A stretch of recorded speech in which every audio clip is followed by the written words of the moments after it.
Hello and welcome to the Slow Crafting Podcast. I have no idea what episode it is. 50 something? Who knows? Anyway, my name's Nadine and I'm coming to you today from the northwest of England near Manchester, and this is a podcast about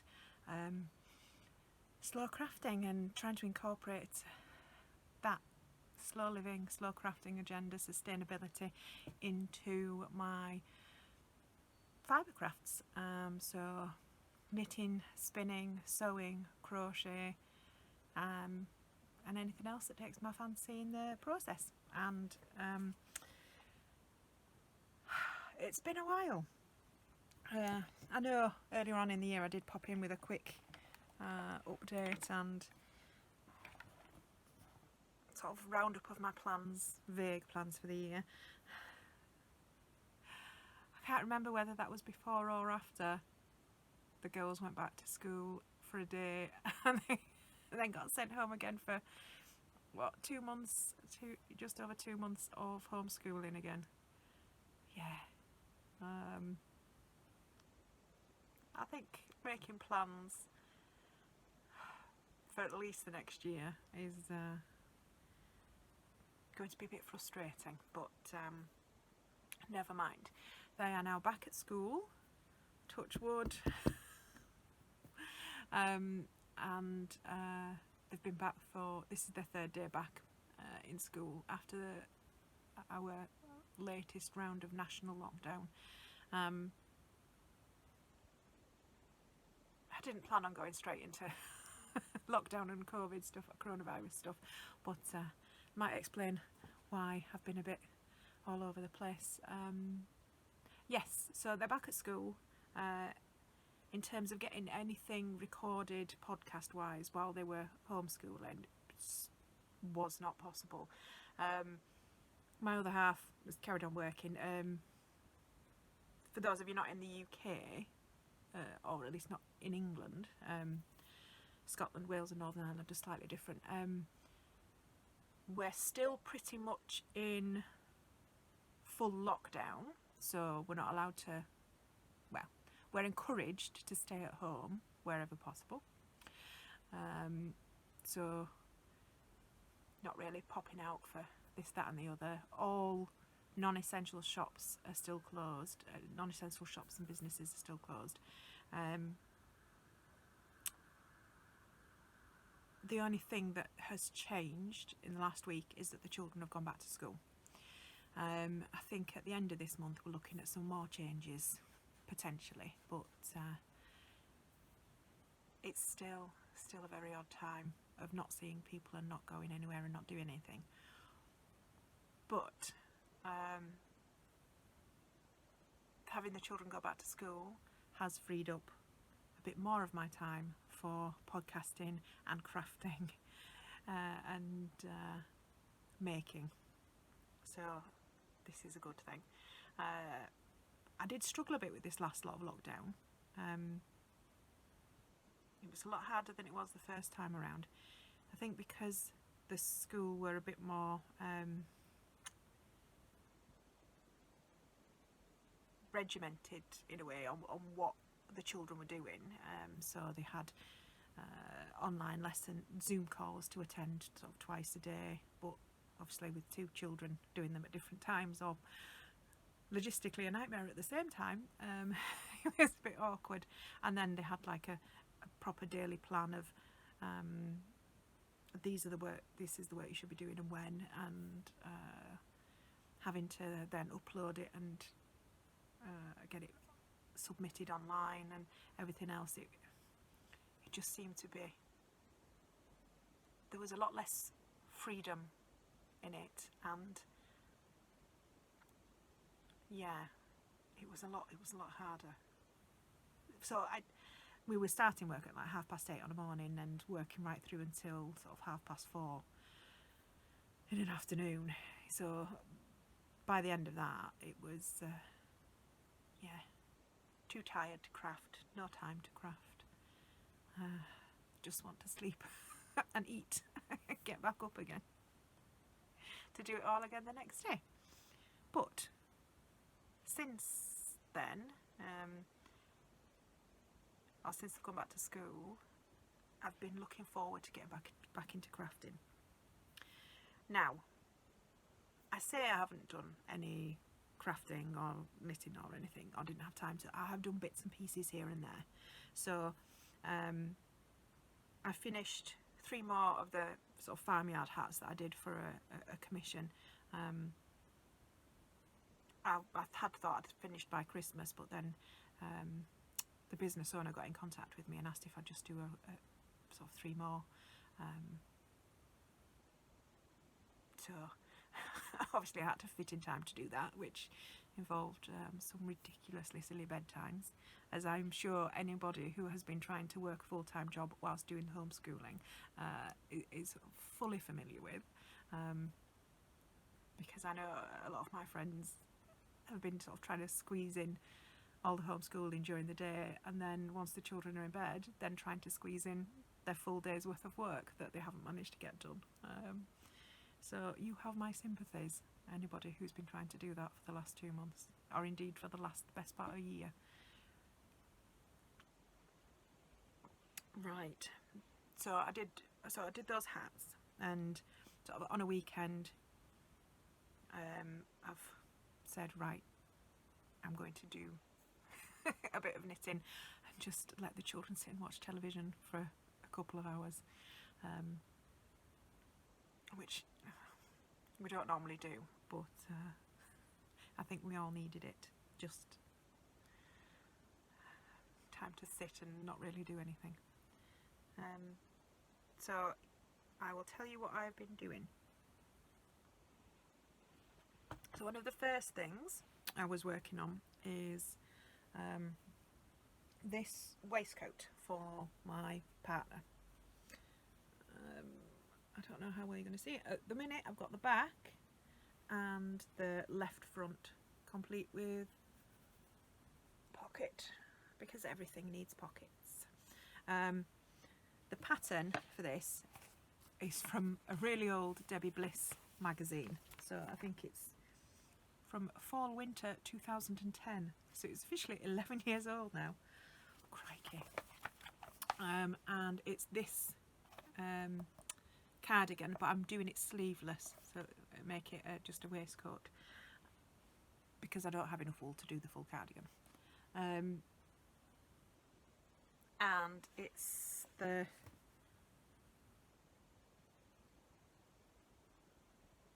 what's it called? Professor Plum cardigan by Debbie Bliss.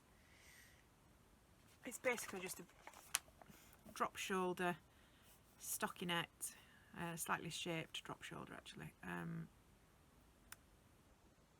Very basic knitting, but I have lengthened it slightly because here it looks quite short, and I think on my other half, because he isn't quite as slim as this model, it wouldn't look as flattering, so I've lengthened it slightly to make sure it does cover up his tummy when he stretches and things. Yes, the wool that I'm using is some, I don't know, a gorgeous maroon colour. It's, where's my bag of wool? You can tell I'm not organised. It's been a long time. Yeah, shade burgundy, and it's the Worth Mill yarns from Woolly Knit. They do these, it's a 100% wool, and I think fibre composition. I'm sure they said a while ago that it was mostly Suffolk sheep. Sorry, full storage, and then the postman was here. Right, so it's Worth Mill yarns from Woolly Knits, and it's in their burgundy colourway. They sell it in packs of 5, I think, so 5, yeah. I've got a wall of it here. Yes, and it's, I think technically it's fashion industry waste, which is why it's such a reasonable price, because the larger company produces stuff for the fashion industry, and then it filters down things to its local knitting stock. At least that's what one of the ladies told me one time. So it's really nice. It's my favourite wool to work with. It's a DK yarn, and it's lovely. Now I will say that because it is technically fashion industry waste, the colour options aren't always consistent. So they'll have colours some months, or they'll have certain colours for a while, and then they'll sort of change stock, and it'll be a slight variation or different colours available. But that's my experience so far. So buy what you need beforehand, because you won't necessarily be able to get it sort of months down the line. So that's that. And then I started on a poncho for my youngest daughter. This is knit out of some hand spun. It's a BFL and silk mix. This is just a pattern that I'm making up as I go along. I can see I've only got this much left, so I'm going to need another ball. But I'm going to transition into this. So the sort of similar overall tones, but this has probably got a little bit more pink in and a little bit more of a browny purple, where this is sort of a bluey grey purple. So this is going to be the bottom section. Now this one, like I said, is BFL silk, and it's from a company that's no longer dyeing, or dyeing fibre, that I've used quite a bit before, and that's fondant fibre. And this one was spun from a bat by Magpie and Goblin, which is a sort of local yarn dyers near me. And this has got all sorts in it. Right, so that's the poncho. I think that's it for current projects that you can see any progress on. I have picked up a couple of other projects that are sort of long-standing whips and been knitting on them, like the odd row here or there, but nothing you can see any progress on really. The other thing that I have managed to do during this bit of lockdown was to refresh and revamp a few of my patterns that were sort of only available through my blog and Ravelry previously, but only as blog links, not as PDF downloads. So for the last couple of months I've had a refresh and revamp, as I say, of those, and there are now 4 additional patterns available as PDF downloads through both Ravelry and through Lovecrafts, Lovecrafts as well. So hopefully they should be accessible for everyone. And I have set my, I only had 2 paid for patterns before. All the rest were free downloads. But I have set my free ones to, no, my paid for ones to free now, because quite frankly, we all need nice things. So they don't generate enough income for me to say, oh no, I must leave them as like paid for patterns. But changing them to free patterns hopefully means people can have access to them and make them and find some woolly joy in their life. So they're free for now. But I'll put a section here which shows you all the patterns that I now have available as PDF downloads for free, either through Ravelry or through Lovecrafts, if that's your preferred site.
Okay. Right, and speaking of designs and things that I'm working on, my plans for the rest of this week is to make a start on a new pattern for some fingerless mitts. So I'm planning on using, oh look at that, it's very drapey wool. I'm planning on making a couple of pairs, one in some hand spun. I don't know if you can see. Oh, now this is some more deep stash hand spun, but I'm encouraging you to use what you've got, and hand spun is always a delight to work with. This is a superwash merino nylon and stellina blend. It's not something that I would buy nowadays, but because I don't tend to like working with merino or superwash yarns or ones that have, well, I do like stellina, but I shouldn't. So I like the sparkle is what I'm saying, but I know that it's not the best of things for the environment. But yes, this is going to be one pair of mitts is going to be made out of this, and then that's deep stash from fondant fibre again, and like I say, she's no longer dyeing, I don't think. And then I have this beautiful yellow, the colour's not doing it justice, so I'll put a picture in.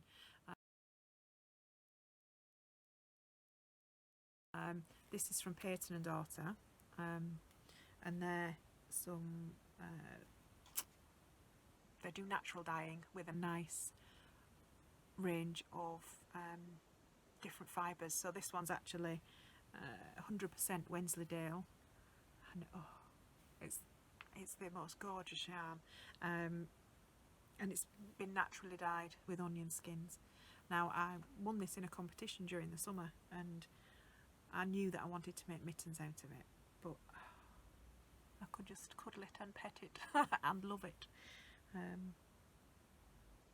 So yes, absolutely gorgeous, absolutely gorgeous. And I do like working with Wensleydale. I like working with long wools, as you know from my previous Gotland obsession. And yeah, I've got several pairs of socks made out of Wensleydale, so I'm a big fan. So yeah, that's upcoming projects, and other than that, I'm not really thinking that far ahead. Now I have actually started recording a sewing based video, but I'm not sure when I'll get that finished, because I was going to do it as a like a start to finish project, like I did for my weaving last year. So it depends how long it takes me to finish the project, so how long, when the video will come out. But if that's not the next video, then it'll be the one after. So hopefully, fingers crossed, I get a chance to do some work on some of the things that I've got planned. And fingers crossed, we don't have any bubble closures anytime soon at school. Oh, I can't even talk. So out of practice. But I think I've waffled enough, flashed random bits of wool at you, and I will get off and actually do some crafting now. I've said a lot, I know. I'm sorry for those that it irritates, but I'm not going to edit it out, otherwise you'll probably be left with about 3 seconds of video. And breathe. Okay, I might add some other clips at the end, or sort of random pictures of non-fibre related crafts and things that I've been working on, because we've had a birthday during lockdown. My eldest decided she wanted an anime themed birthday cake, so I'll add a picture of that, and possibly a picture of a Mother's Day project, or part of a Mother's Day project that I was working on from my mum, because in the UK Mother's Day is this coming Sunday, the 14th of March. So yes, and I might add in a few more pictures and bits and bobs. Not that we've really been anywhere or done anything to having exciting pictures of, but we'll see what I can find. Right, so on that note, happy crafting, and I will hopefully speak to you soon. Alright then, bye bye.